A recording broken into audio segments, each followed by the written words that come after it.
என் அன்பு சகோதர சகோதரிகளே, ஆண்டவராகிய இயேசு கிறிஸ்துவின் நாமத்தில் என் அன்பின் வாழ்த்துக்கள். இன்றைய முத்து எனும் இந்த சிறிய தியானத்தின் மூலமாய் உங்களை சந்திப்பதில் மகிழ்ச்சி அடைகிறேன்.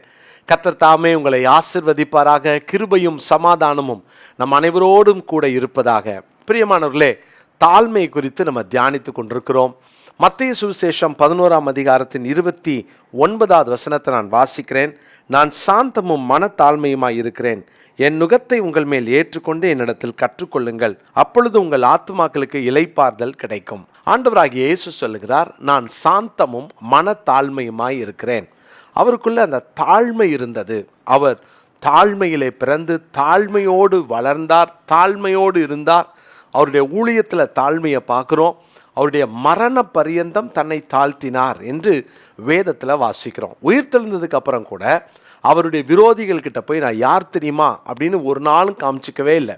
அவரை பரியாசம் பண்ணின பரிசேயராக இருக்கட்டும் அல்லது வேத பாரகராக இருக்கட்டும், யாருமே பாருங்க இயேசு கிறிஸ்து தாம் உயிர்த்தெழுந்ததை அவங்கக்கிட்ட போயிட்டு நிரூபித்து அவர் அந்த பெருமை பாராட்டவே இல்லை. அங்கேயும் அவர் தாழ்மையோடு நடந்து கொண்டார். பிரியமானவர்களே, அவர் தாழ்மையானவர், தாழ்மைக்கு இலக்கணமானவர். நம்ம இன்னொரு விஷயத்தில் இன்றைக்கி நமக்கு தாழ்மையை குறித்து தியானிக்க போகிறோம். என்னோட வேதத்தை நீதிமொழிகளின் புஸ்தகம் 11ஆம் அதிகாரத்தின் 2வது வசனத்துக்கு திருப்பிக்கோங்க. நீதிமொழிகள் 11ஆம் அதிகாரம் 2வது வசனம். அகந்தை வந்தால் லச்சையும் வரும், தாழ்ந்த சிந்தையுள்ளவர்களிடத்தில் ஞானம் உண்டு. சிந்தையிலே நமக்கு தாழ்மை வேண்டும் என்று வாசிக்கிறோம். நமக்குள்ள தாழ்மை சிந்தையில் இருக்கணும். நம்முடைய சிந்தையிலே பாருங்கள், ஒரு மனுஷனுடைய சிந்தையில் தாழ்மை இல்லாமல் அவனால் வெளியில் தாழ்த்தவே முடியாது, தாழ்மையாக நடக்க முடியாது. ஒருவேளை என்னைய போய் காயப்படுத்திட்டாங்களேன்ற எண்ணம் உங்களுக்குள்ளே வருதா? யாராவது காயப்படுத்தின உடனே நீங்கள் காயப்பட்டுறீங்களா? இல்லைனா சின்ன விஷயத்துக்கு கூட உங்களால் அதை ஏற்றுக்கொள்ளுகிற மனப்பான்மை இல்லாமல் நீங்கள் உங்களுடைய அந்த வாழ்க்கையில் நீங்கள் அந்த போராட்டங்களை சந்தித்து அல்லது சில ஏமாற்றங்களை சந்தித்து உடைக்கப்படுறீங்களா? கர்த்தருடைய பிள்ளைகளை, இது என்ன காரணம் தெரியுமா? நம்ம சிந்தையில் நம்மளை குறித்து நம்ம அதிகமாய் மேன்மையாய் நினைப்பது தான். நம்ம சிந்தையில் தாழ்த்தணும். ஏன் எனக்கு இந்த பிரச்சனை வரக்கூடாது? யோசித்து பாருங்களேன். என்னை ஏன் காயப்படுத்தக்கூடாது? என்னை காயப்படுத்துகிறாங்களா? தேவன் அனுமதிக்கிறார். தேவன் என்னை தூஷிக்கிற அவனுக்கு இடம் கொடுத்துக்கிறான்னு தாவீது சீமையை குறித்து சொன்னார் பார்த்தீங்களா? கர்த்தருடைய பிள்ளைகளே, பல நேரங்களில் நம்மளால் தாழ்த்த முடியல, நம்ம தாழ்மையாக நடக்கலை. பாருங்கள், உலகத்தில் எத்தனையோ என்னென்னத்துக்கோ தினங்கள் உண்டு. ஆனால் சிந்தனை தினம் அப்படின்னு இன்னைக்கு உலகத்தில் கொண்டாடுறாங்க. பாருங்கள், சிந்திக்கிறதுக்கு ஒரு தினம் வச்சுருக்காங்களாம். சிந்திக்கிறதுக்கு ஒரு தினம் அப்படின்னா நம்ம சிந்தையில் பெருமையாக சிந்திச்சு நான் யார் தெரியுமான்ற அகந்தையாக சிந்தித்தோம் அப்படின்னா நிச்சயமாக நம்ம தாழ்த்தலைன்னு அர்த்தம். இன்றைக்கி தாழ்மையை கற்றுக்கொள்வோம். என்னோட வேதத்தை திருப்பிக் கொள்ளுங்கள். ரோமருக்கு எழுதின நிருபத்தில் 12ஆம் அதிகாரம் 16வது வசனத்தை நான் வாசிக்கிறேன். ரோமர் 12:16. ஒருவரோடு ஒருவர் ஏக சிந்தை உள்ளவர்களாக இருங்கள், மேட்டிமையானவைகளை சிந்தியாமல். பார்த்தீங்களா? ஏக சிந்தை வேணும், ஆனால் மேட்டிமையானதை சிந்தியாமல் தாழ்மையானவர்களுக்கு இணங்குங்கள், உங்களையே புத்திமான்கள் என்று எண்ணாதிருங்கள்.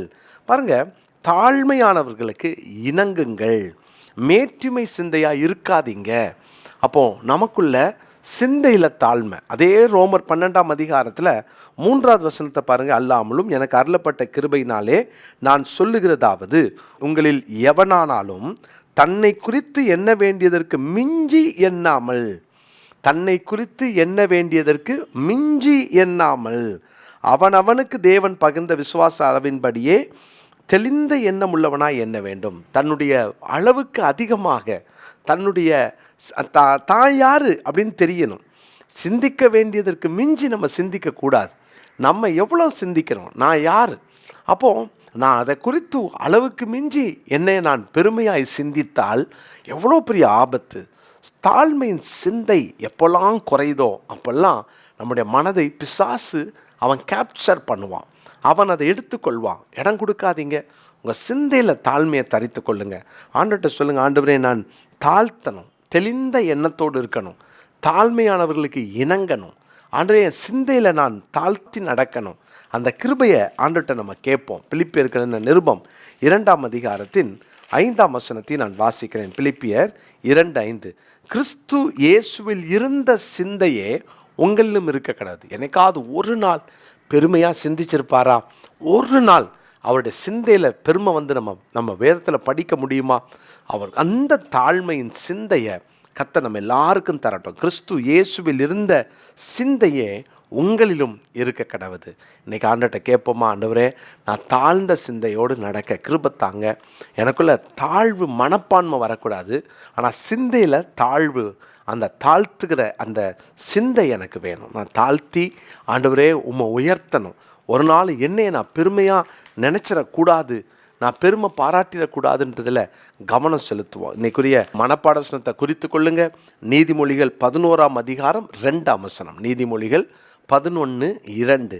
அகந்தை வந்தால் லட்சையும் வரும், தாழ்ந்த சிந்தையுள்ளவர்களிடத்தில் ஞானம் உண்டு. ஜெபிக்கலாமா? பரிசுத்தமுள்ள எங்கள் பிதாவே, நாங்கள் சிந்தையில் தாழ்த்தி தாழ்மையோடு நடந்து கொள்ள ஆண்டவரே எங்களை ஒப்பு கொடுக்கிறோம். நாங்கள் எப்போதும் தாழ்ந்த சிந்தையோடு கூட வாழ ஆண்டவரே எங்களை அர்ப்பணிக்கிறோம். எங்கள் சிந்தையில் கூட எங்கேயும் எங்களை குறித்து எண்ண வேண்டியதற்கு மிஞ்சி நாங்கள் எண்ணிடக்கூடாதப்பா. நாங்கள் யார், எங்களுடைய பலவீனம், எங்களுடைய ஆண்டவரே போராட்டம், இதெல்லாத்தையும் அறிந்து புரிந்து இன்னும் தாழ்மையோடு நடந்து கொள்ள எங்களுக்கு கிருபை தாரும்.